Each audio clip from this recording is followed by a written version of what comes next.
Assalamualaikum warahmatullahi wabarakatuh. Kisah perempuan ini yang rela menikah dengan duda tua 55 tahun. Simak cerita berikut ini, jangan lupa like, komen, dan subscribe YouTube kami.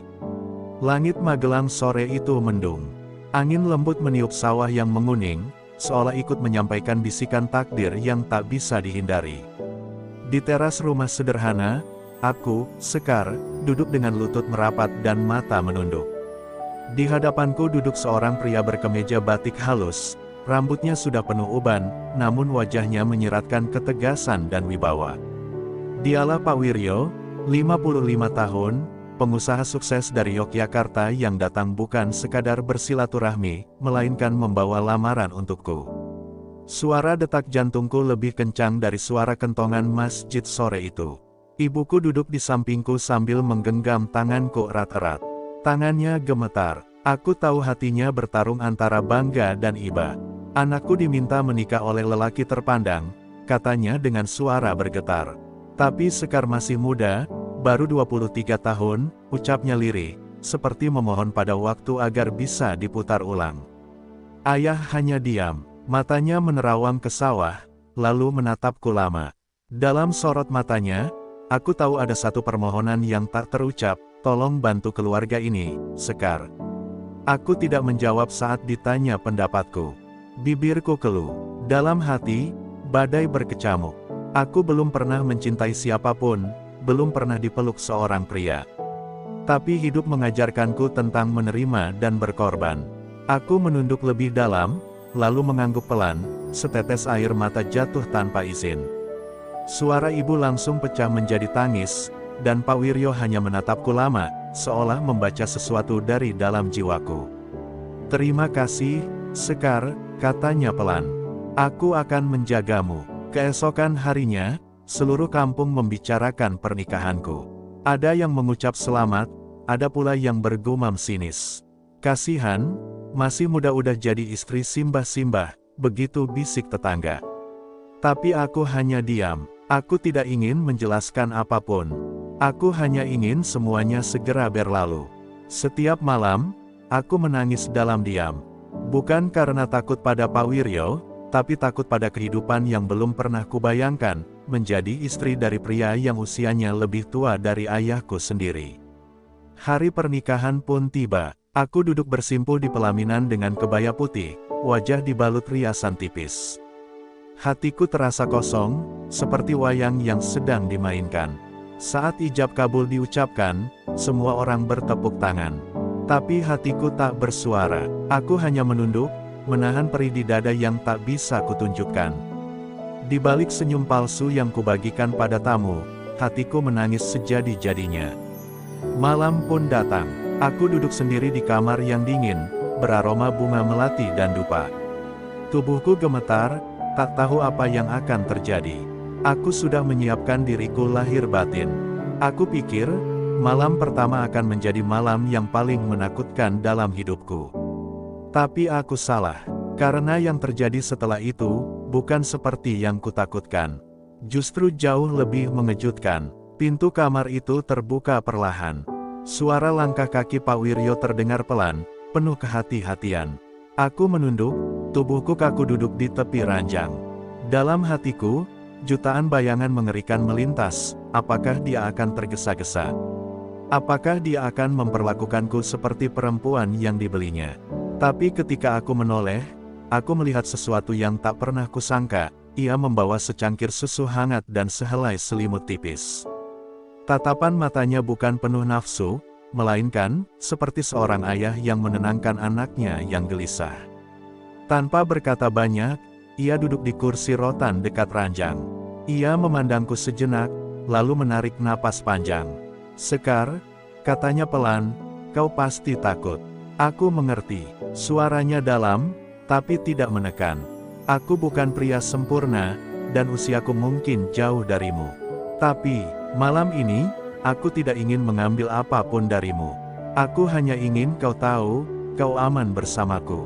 Aku tak sanggup menahan air mata. Aku menangis, kali ini bukan karena takut, tapi karena hatiku disentuh oleh kebaikan yang tak pernah kuduga akan datang dari seorang lelaki sepertinya. Ia bangkit, lalu mengambil satu bantal cadangan dan meletakkannya di lantai, di sebelah ranjang. Aku akan tidur di sini malam ini. Kalau suatu hari nanti kau merasa nyaman, kau boleh memintaku tidur di sampingmu. Tapi tidak malam ini. Malam ini adalah milikmu untuk memulihkan hati. Aku hanya bisa menutup wajah dengan kedua tangan, menangis dalam diam. Aku merasa kecil, bersalah, dan sekaligus dilindungi.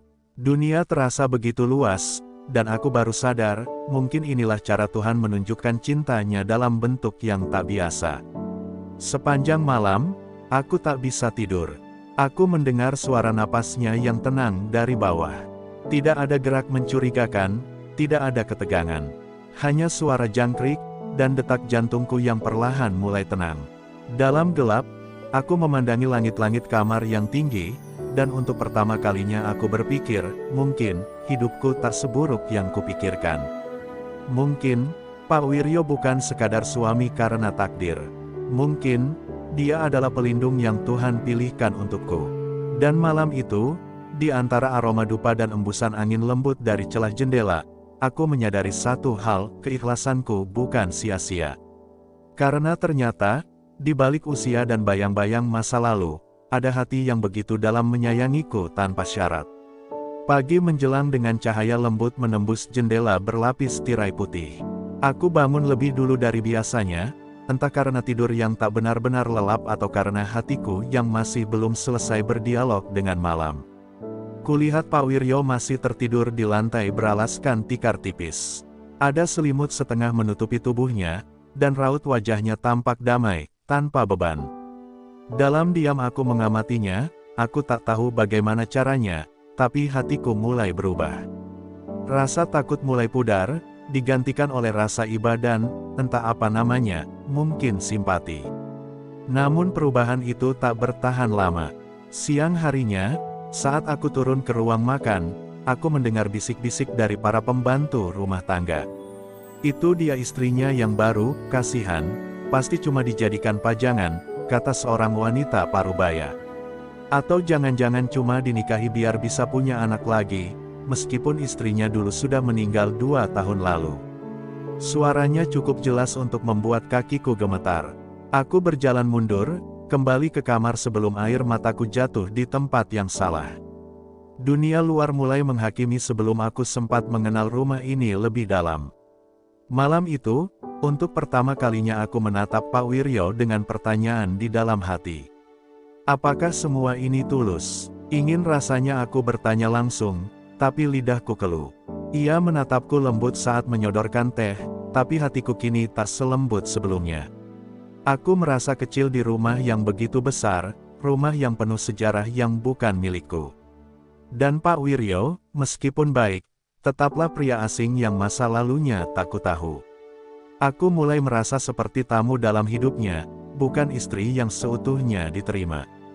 Hari-hari berlalu, Pak Wiryo tetap sabar, tetap menjaga jarak, seolah tahu aku sedang berperang dalam hati. Tapi justru kesabarannya itu membuatku semakin hancur. Kenapa ia begitu baik? Kenapa tak sedikit pun ia memaksa? Aku justru merasa seperti diriku sendiri yang berdosa, tak mampu membalas ketulusan itu. Aku mulai kehilangan arah, bertanya-tanya apakah aku bisa mencintai pria yang tak kunikahi karena cinta, melainkan karena beban keluarga dan rasa kasihan. Dan malam kelima, saat aku duduk termenung di beranda, Pak Wiryo menghampiriku. Tanpa kata, ia duduk di sebelahku. Lama kami terdiam, hingga akhirnya ia berkata, "Sekar, aku tidak butuh kau mencintaiku sekarang. Aku hanya ingin kau tahu, aku pun dulu pernah dicintai tanpa diminta, dan ketika dia pergi, aku berpikir tak akan pernah lagi bisa memberi cinta. Tapi saat melihatmu di rumah itu, aku tahu, Tuhan masih memberiku kesempatan kedua." Kalimat itu membuat hatiku meledak. Untuk pertama kalinya, aku ingin berkata jujur, aku takut, tapi aku juga ingin belajar mencintainya. Beberapa hari setelah percakapan di beranda itu, hatiku mulai membuka diri. Aku mulai memberanikan diri menyajikan teh untuk Pak Wiryo tanpa diminta, mulai menata bajunya di lemari, dan duduk lebih lama bersamanya di ruang tengah. Meskipun masih canggung, ada rasa hangat yang perlahan tumbuh. Tapi saat aku mulai merasa nyaman, badai kecil datang tanpa peringatan. Hari itu, seorang perempuan datang ke rumah, berpakaian elegan, berparas cantik, dan menyebut dirinya sebagai Laras, adik dari almarhumah istri pertama Pak Wiryo. Wajahnya tersenyum, tapi tutur katanya mengiris pelan. "Kamu yang sekarang menggantikan Mbak Laras?" Tanyanya sambil memandangi tanganku yang memegang gelas teh. "Kau cantik, sangat muda. Bahkan jauh lebih muda dari anak tertua Pak Wiryo." Aku hanya tersenyum kaku, menunduk tanpa menjawab. Tapi di dalam dada, gemuruh itu kembali datang. Saat ia pamit, aku melihat sorot matanya mengandung luka dan rasa tidak percaya. Seolah aku bukan istri, tapi pengganggu jejak cinta yang belum selesai. Malamnya, aku duduk sendiri di kamar. Kutatap wajahku di cermin, masih belia, masih polos, dan kurasa, masih asing bagi rumah ini. Aku berpikir, mungkinkah aku hanya pelipur lara? Pengganti yang tak pernah diminta, tapi terpaksa diterima. Ketika Pak Wiryo masuk dan bertanya kenapa aku murung, aku tak bisa menahan lagi. Aku takut, aku hanya bayangan. Aku takut, aku hidup di rumah yang hatinya belum ada untukku. Suaraku bergetar, dan untuk pertama kalinya, aku menatap matanya dengan keberanian.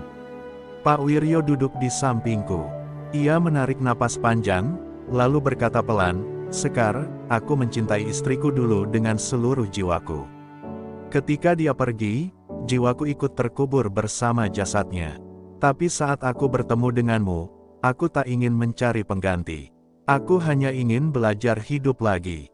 Dan sekarang, aku tak tahu bagaimana caranya, tapi aku mulai mengkhawatirkanmu. Itu bukan karena kamu menyerupainya. Itu karena kamu, Sekar." Kata-katanya mengalir seperti air, dan aku menangis, bukan karena sakit, tapi karena untuk pertama kali, aku merasa berarti. Aku memeluknya malam itu, bukan karena aku sudah mencintainya sepenuhnya, tapi karena aku mulai paham bahwa cinta bukan selalu hadir dalam detik pertama. Kadang, cinta itu tumbuh dari luka, dari keikhlasan, dan dari keberanian untuk tetap bertahan saat semua terasa asing. Dan malam itu, pelukan kami bukan pelukan pasangan yang saling menginginkan, tapi dua hati yang sama-sama belajar saling menerima. Musim hujan datang lebih cepat dari tahun-tahun sebelumnya. Hujan turun nyaris setiap sore, membasahi halaman dan membawa aroma tanah yang segar namun muram. Hari itu, aku duduk di jendela kamar, memandangi langit yang kelabu, saat Pak Wiryo pulang lebih awal dari biasanya. Wajahnya pucat, langkahnya lambat. Ia berkata bahwa tubuhnya mulai sering lemas, dan malamnya ia mengalami demam tinggi. Malam itu, untuk pertama kalinya, aku yang menyiapkan air hangat, mengompres keningnya, dan berdoa dalam diam. Dan dalam setiap usapan di dahinya, aku menyadari sesuatu, aku takut kehilangannya. Hari-hari berikutnya menjadi semakin berat. Dokter datang dan pergi, membawa kabar bahwa kondisi Pak Wiryo harus diawasi serius. Di ruang yang dulu sunyi, kini terdengar suara mesin infus dan napasnya yang mulai berat. Tapi ia masih tersenyum padaku, masih menggenggam tanganku setiap kali aku duduk di sisinya. "Sekar," katanya di suatu malam, "aku tahu Tuhan memberiku waktu tak panjang. Tapi kau tahu, kau membuat sisa hidupku terasa berarti. Aku tidak pernah merasa semudah ini, sejak kau hadir. Aku hanya bisa menangis, menggenggam tangannya erat, berharap waktu bisa dibekukan." Pada malam terakhir sebelum ia dilarikan ke rumah sakit, Pak Wiryo memintaku menemaninya di ranjang. Ia tak bicara banyak, hanya menatapku lama, dan berkata dengan suara yang pelan tapi jelas, "Kalau nanti aku pergi, jangan terus bersedih. Cinta bukan selalu soal berapa lama bersama, tapi seberapa dalam kita saling menjaga." Kata-katanya menusuk seperti pedang pelan yang tak menyakiti tubuh, tapi menembus hati. Malam itu, aku memeluknya dalam diam, dan untuk pertama kalinya, aku berani membisikkan kata yang selama ini kutahan, "Aku mencintaimu." 3 hari setelahnya, kabar duka itu datang seperti guntur di siang bolong. Pak Wiryo menghembuskan napas terakhir di pelukan adik perempuannya. Aku datang terlambat, hanya sempat mencium dahinya yang sudah dingin. Tapi di tengah isak tangis keluarga dan pelayat, aku berdiri dengan tenang. Aku tak lagi merasa sebagai perempuan muda yang tersesat dalam pernikahan tua. Aku adalah istri yang telah mencintai dan dicintai dengan cara paling sederhana namun paling tulus. Aku tahu, cinta kami tak butuh waktu panjang untuk jadi abadi. Kini aku kembali ke rumah yang pernah menjadi saksi awal kebisuanku, dan kini menjadi tempat aku belajar tentang makna ikhlas dan mencintai. Kadang aku duduk di beranda, mendengar hujan turun seperti malam pertama kami sebagai suami istri. Dan setiap kali itu terjadi, aku tahu, Pak Wiryo tak benar-benar pergi. Ia tetap tinggal dalam setiap detak hatiku yang telah belajar mencintai bukan karena logika, tapi karena jiwa yang telah bersentuhan. 2 bulan telah berlalu sejak kepergian Pak Wiryo, namun suasana rumah ini masih terasa sama, sepi dan penuh bayangan. Setiap sudutnya menyimpan kenangan, dari kursi rotan tempat ia biasa membaca, hingga cangkir teh di lemari yang masih berpasangan. Aku tidak merubah apapun. Bukan karena tidak mau, tapi karena belum mampu. Setiap malam aku duduk di beranda tempat terakhir kali kami bicara, dan seolah angin malam masih membawa bisikan lembut suaranya. Kau membuat sisa hidupku berarti, katanya waktu itu. Dan kalimat itu terus menggema dalam kepalaku, membangkitkan kerinduan yang tak bisa kujelaskan dengan kata-kata. Orang-orang mulai menyarankan agar aku pergi dari rumah ini, mulai hidup baru. Tapi bagaimana bisa aku meninggalkan tempat yang justru membentuk siapa aku hari ini? Aku bukan lagi Sekar yang dulu, gadis lugu yang hanya tahu patuh dan diam. Di rumah inilah aku mengenal cinta yang tak biasa, yang tidak hadir lewat ciuman pertama, melainkan lewat ketulusan yang tak pernah meminta balasan. Aku merasa jika aku meninggalkan rumah ini, maka bagian dari diriku pun akan ikut hilang. Maka aku memilih tinggal, menata hidup perlahan, meskipun bayang-bayangnya masih menari dalam setiap langkahku. Suatu hari, Laras, adik dari almarhumah istri pertama Pak Wiryo, datang kembali. Tapi kali ini bukan dengan tatapan sinis atau kalimat menyindir.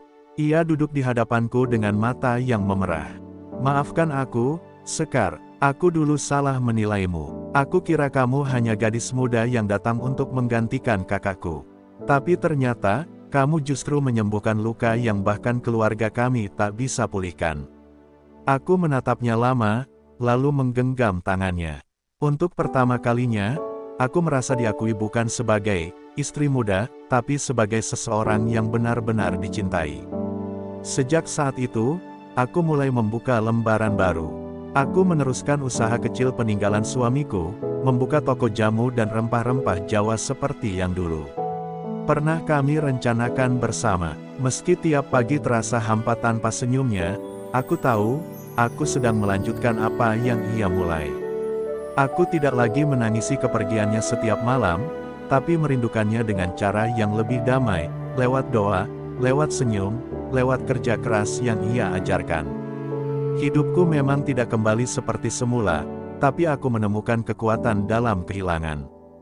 Dan ketika aku berdiri di depan toko kecil kami yang kini ramai oleh pembeli, aku tahu satu hal, cinta sejati memang tidak selalu datang di awal, tapi ia akan tinggal lama, bahkan setelah orang yang kita cintai pergi.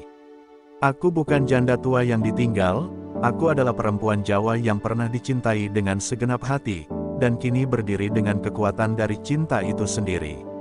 Pada suatu pagi yang gerimis, aku sedang merapikan lemari tua di ruang kerja Pak Wiryo, lemari yang belum pernah benar-benar kubuka sejak kepergiannya.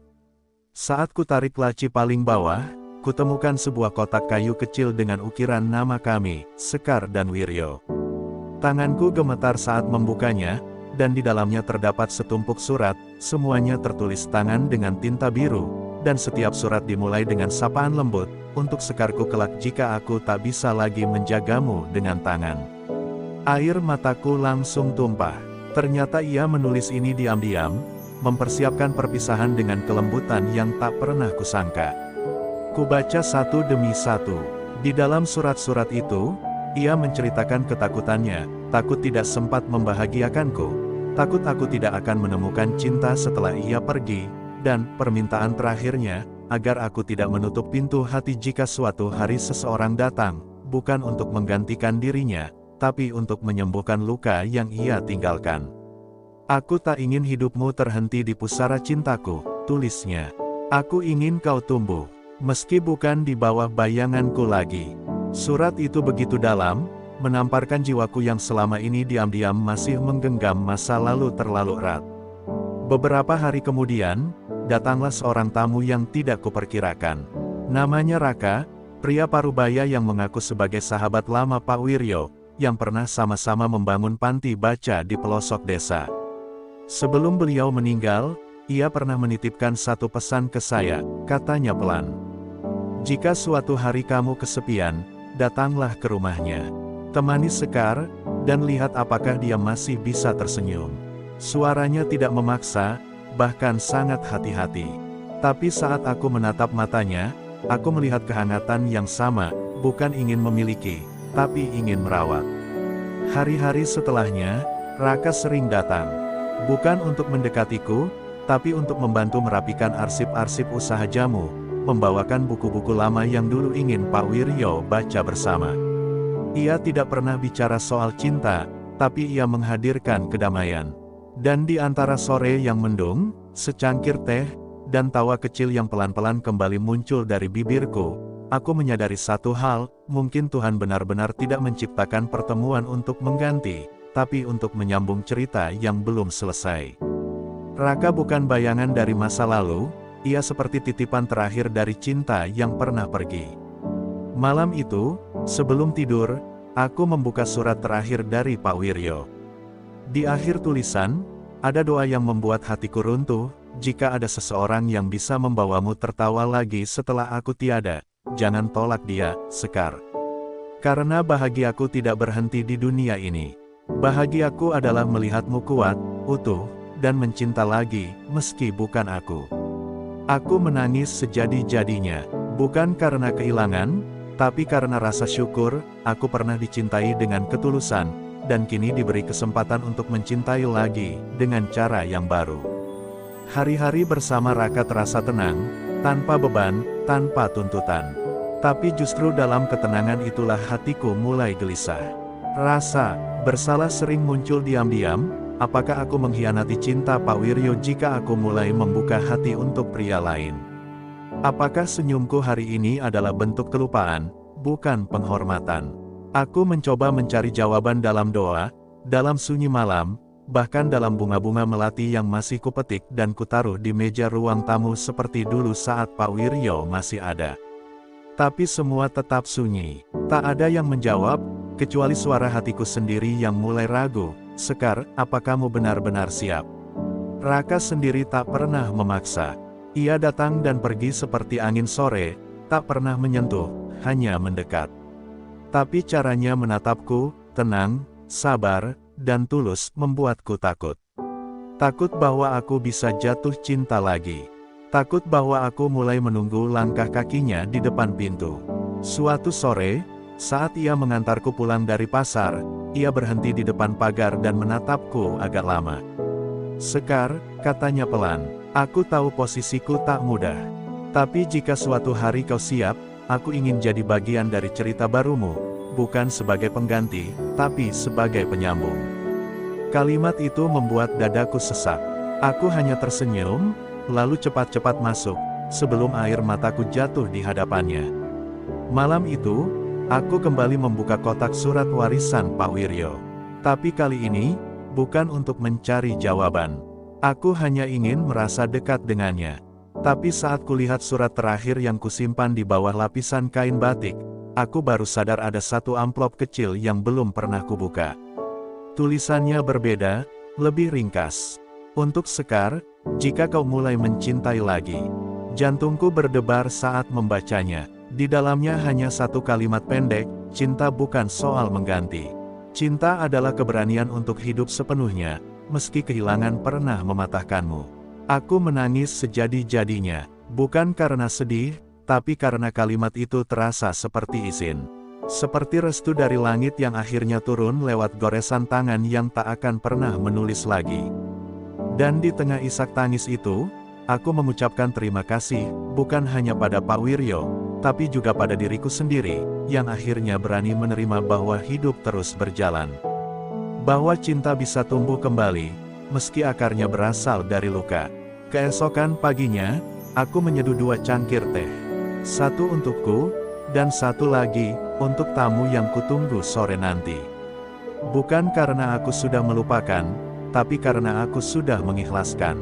Dan mungkin, di antara aroma teh dan angin sore, aku akan mulai mengisahkan bab baru dari hidupku, bukan sebagai istri dari masa lalu, tapi sebagai perempuan yang berani memilih untuk bahagia, sekali lagi.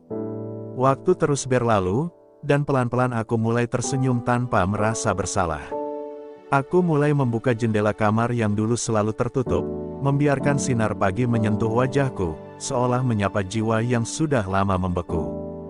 Di dalam rumah ini, aku tidak lagi hidup dalam bayangan, tapi dalam cahaya kenangan yang memberi kekuatan. Kehidupan baru bukan berarti melupakan masa lalu, melainkan melanjutkan perjalanan dengan bekal cinta yang sudah pernah kuterima sepenuh hati. Raka pun semakin sering datang, bukan hanya untuk menemaniku, tapi untuk menumbuhkan harapan yang baru. Ia tidak membawa janji, tidak menjanjikan kebahagiaan abadi, tapi ia hadir sebagai teman dalam luka, dan sahabat dalam doa. Aku mulai percaya bahwa cinta bisa datang lebih dari sekali, dan masing-masing cinta itu punya wajahnya sendiri. Cinta pertama mengajariku ikhlas, dan cinta kedua memberiku keberanian untuk hidup lebih dalam. Pada akhirnya, bukan tentang siapa yang pertama hadir, tapi siapa yang tetap tinggal saat jiwa kita runtuh. Pak Wiryo adalah bagian dari hidupku yang tidak akan pernah hilang. Namanya kutanam dalam doa setiap malam, kubaca Al-Fatihah setiap selesai salat, dan kupetik bunga melati untuknya setiap Jumat pagi. Tapi, kini, aku juga belajar memetik hari baru, hari yang mungkin tak pernah terbayangkan jika aku terus hidup dalam masa lalu. Hidup adalah perjalanan panjang yang tak bisa kita rancang sepenuhnya.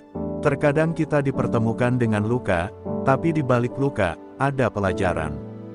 Dan jika kita bersabar, Tuhan akan menghadirkan pengganti yang bukan untuk menutup luka itu, tapi untuk membantu kita merawatnya hingga sembuh. Kini, aku bukan lagi perempuan Jawa yang hanya menerima, tapi perempuan yang bangkit, melangkah, dan berani membuka hati untuk mencintai lagi. Untuk para penonton YouTube tercinta, terima kasih telah mengikuti kisah ini hingga akhir. Semoga kisah Sekar dan Pak Wiryo ini menjadi pelajaran tentang cinta, keikhlasan, dan keberanian dalam menghadapi takdir. Semoga setiap dari kita mampu menyambut cinta yang datang dengan lapang, meski pernah kehilangan yang dalam. Saya doakan semoga Anda semua diberikan pasangan yang mencintai setulus hati, diberi ketabahan saat diuji, dan selalu berada dalam lindungan Allah SWT. Terima kasih atas dukungan dan doa-doa kalian semua. Sampai jumpa di kisah berikutnya. Wassalamualaikum warahmatullahi wabarakatuh.